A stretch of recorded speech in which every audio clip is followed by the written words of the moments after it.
اللہ رب العزت کی حمد و ثنا، نبی مکرم شفیع معظم ہادی دو جہاں سرور سروراں حضور سیدی و مولائی و آقائی و ملجائی احمد مجتبی حضور سیدنا محمد مصطفیٰ صلی اللہ تعالی علیہ وسلم کی بارگاہ عالیہ میں ہدیہ درود و سلام عرض کرنے کے بعد دعا ہے اللہ رب العزت قادر مطلق کے دربار میں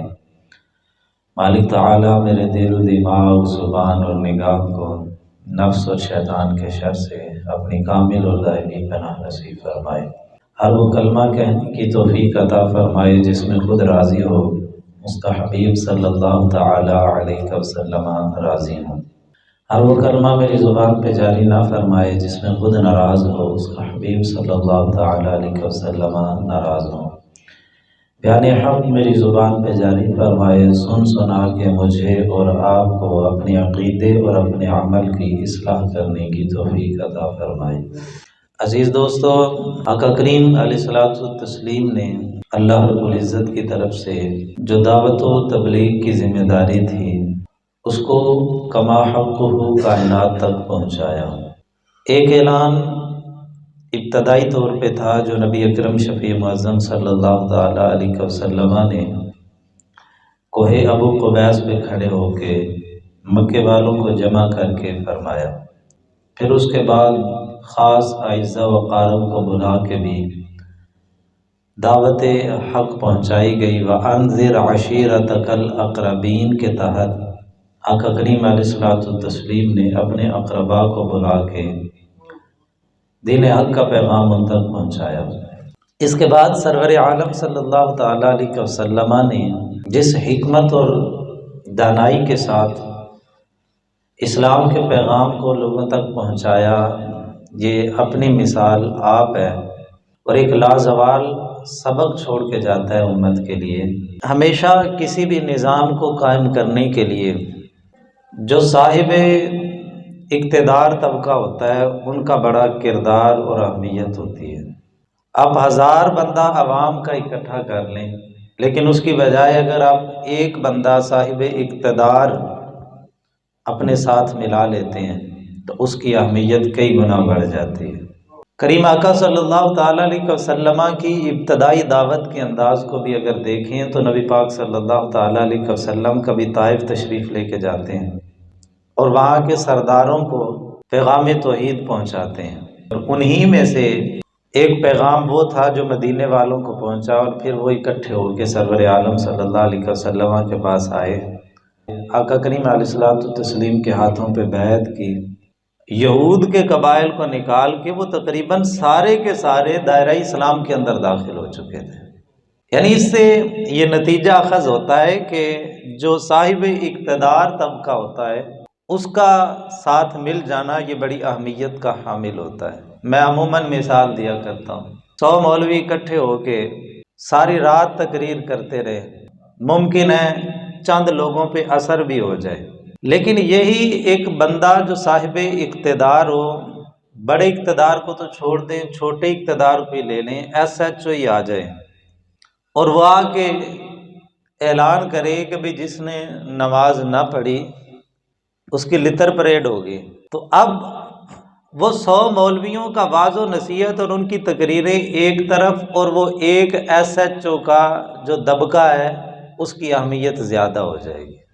اسی وجہ سے جب مکے والوں کی طرف سے امن ہوا تو سرور عالم صلی اللہ تعالیٰ علیہ وسلم نے عوام کو تبلیغ کرنے کی بجائے جو دنیا کے بادشاہ تھے ان کی طرف دعوت اسلام کے خطوط روانہ فرمائے۔ جو حاکم تھے یا گورنر تھے جنہوں نے اسلام قبول کیا، ان کے ماتحت جتنے لوگ تھے سارے نہ صحیح لیکن اکثریت سے وہ لوگ اسلام کے ساتھ وابستہ ہوئے۔ پچھلے جمعۃ المبارک میں عرض کر رہا تھا کہ کسرا بادشاہ کو جب نبی پاک صلی اللہ تعالیٰ علیہ وسلم کا پیغام پہنچا تو سرور عالم صلی اللہ تعالیٰ علیہ وسلم کے خط مبارک کو اس نے چاک کیا، شہید کر دیا، اور پھر اس نے اپنے ماتحت گورنر بازان کو یہ خط لکھا کہ دو بندے بھیجو اور فوراً جا کے محمد صلی اللہ علیہ وسلم کو پکڑ کے میرے دربار کے اندر پیش کرو۔ یمن کے گورنر بازار نے دو بندے، جو ایک اس کی خفیہ انٹیلیجنس کا سربراہ تھا اور دوسرا اس کا وزیر تھا،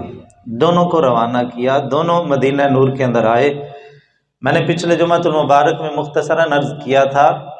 کہ ان دونوں کی جو وضع تھی وہ بڑی عجیب سی تھی۔ داڑیاں منڈی ہوئی تھیں، مونچھیں کافی حد تک بڑی ہوئی تھی، لبوں کو ڈھانپا ہوا تھا۔ آج ہمارا نوجوان نا اس وضع کو سمجھتا ہے اپنی عزت کا سبب، کہ بڑی بڑی مونچھ ہو جو لبوں کو ڈھانپے ہوئے ہو،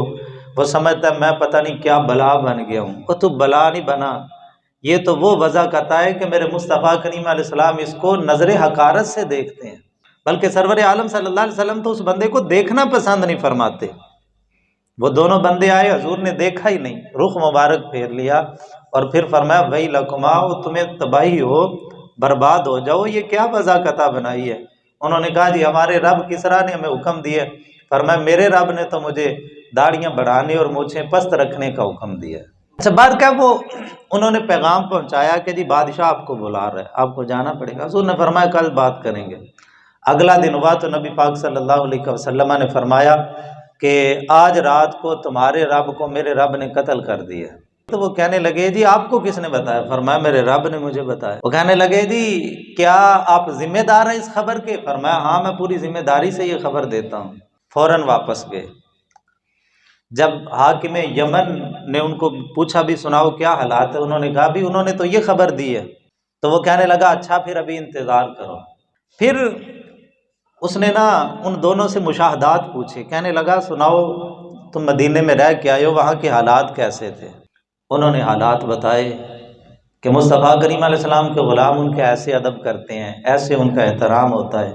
وہ تو جس گلی سے گزرتے ہیں خوشبوئیں ہو جاتی ہیں۔ وہ کہنے لگا اچھا مجھے بتاؤ کہ بڑا ان کا نام سنا ہے، تو ان کے کوئی پہرے دار بھی ہیں، کوئی باڈی گارڈ؟ وہ دونوں بندے بیک زبان کہنے لگے، انہوں نے کہا کہ بادشاہ سلامت کہ ہم نے ان کا کوئی باڈی گارڈ، کوئی سیکورٹی عملہ نہیں دیکھا۔ انہوں نے کہا ہاں ہم نے دیکھا ہے، وہ تو مدینے کے بازاروں میں بے دھڑک پھرتے ہیں۔ اب جب اس نے یہ بات سنی نا تو کہنے لگا کہ بھئی یہ انداز دنیا کے بادشاہوں کا نہیں ہے، یہ لگتا ہے کہ اللہ کے سچے نبی ہیں، لیکن پھر بھی ہم خبر کا انتظار کریں گے۔ تھوڑے دن بعد خبر آ گئی کہ کسریٰ کو اس کے بیٹے نے قتل کر دیا، اور اس نے نوشیرویہ نے حاکم یمن کو خط لکھا۔ اس نے کہا کہ بھئی جب تک میرا دوسرا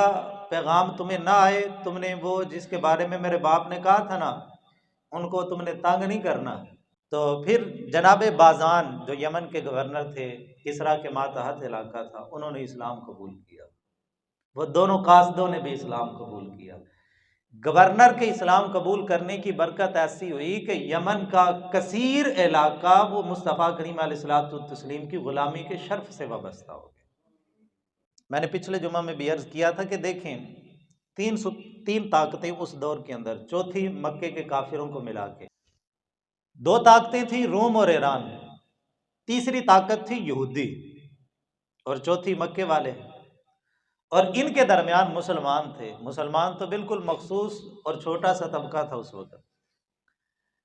ایران سے ٹکرانے کا سبب یہ بنا کہ اس نے مصطفیٰ کریم علیہ الصلوۃ والتسلیم کے خط مبارک کی گستاخی کی، تو صحابہ کرام رضوان اللہ تعالی علیہم اجمعین کی غیرت برداشت نہ کر سکی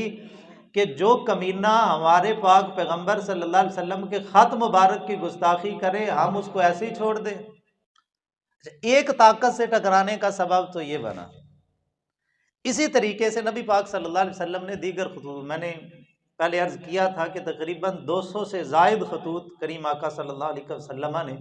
گورنروں، سرداروں اور بادشاہوں کی طرف روانہ کیے۔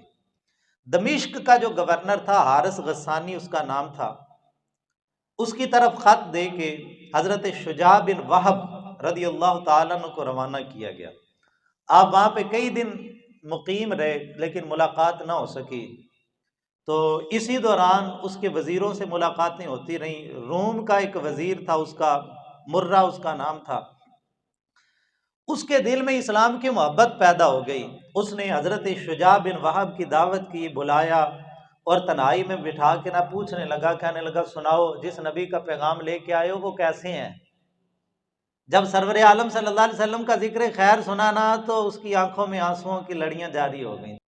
شیخ محقق فرماتے ہیں کہ رکت طاری ہو گئی، روتے ہوئے کہنے لگا، اس نے کہا یہ وہی نبی ہیں کہ انجیل شریف کے اندر جن کا ذکر حضرت عیسیٰ پاک پیغمبر نے کیا ہے۔ اور پھر حضرت شجاع بن وہب کے ہاتھوں پہ اس مرہ نامی وزیر نے اسلام قبول کیا اور کہنے لگا میں اسلام ظاہر نہیں کر سکتا ورنہ مجھے قتل کر دیا جائے گا، میرے بال بچے بھی یہاں پہ پھنسے ہوئے ہیں، لہٰذا میں کچھ دیر حکمت کے تحت خاموش رہوں گا، آپ بھی میرے اسلام کو ظاہر نہ کیجیے گا۔ تو جناب مرہ نے، جنہوں نے اسلام قبول کر لیا، انہوں نے پھر کسی طریقے سے جو حارث غسانی گورنر اور حاکم تھا یمن کا، اس کی اور حضرت شجاع بن وہب کی ملاقات کروائی۔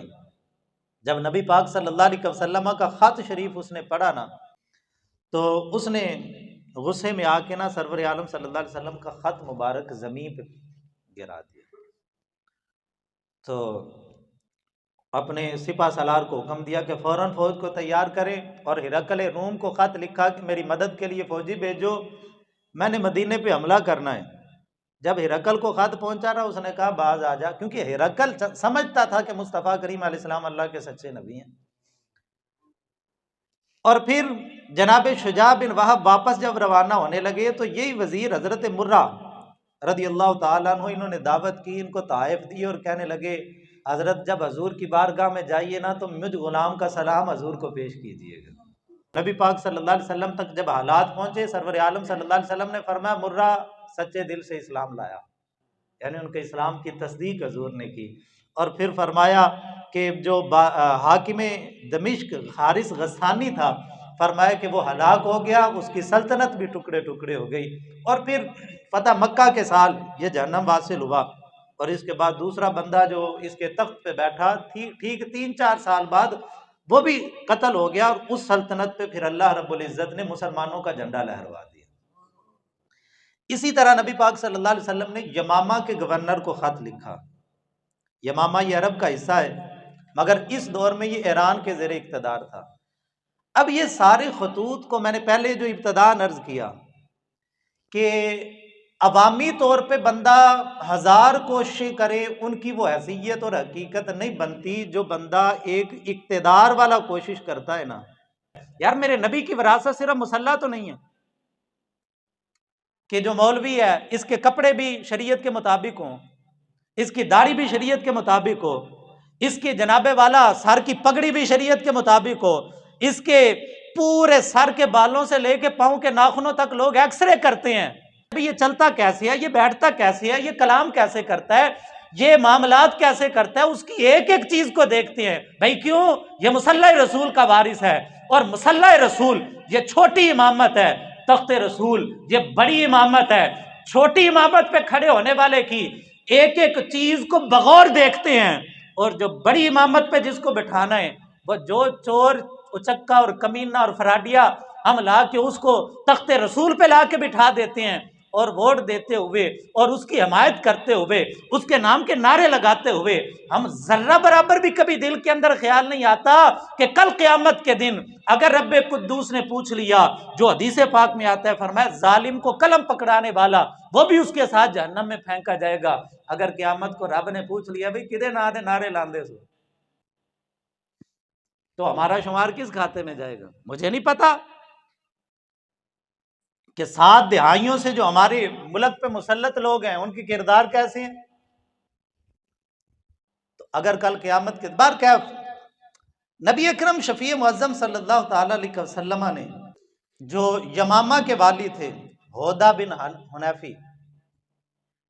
اس کا نام تھا، یہ ایران کے زیر اقتدار تھا، اس کی طرف حضرت سلید بن عمر انصاری رضی اللہ تعالیٰ عنہ کو خط دے کے روانہ فرمایا،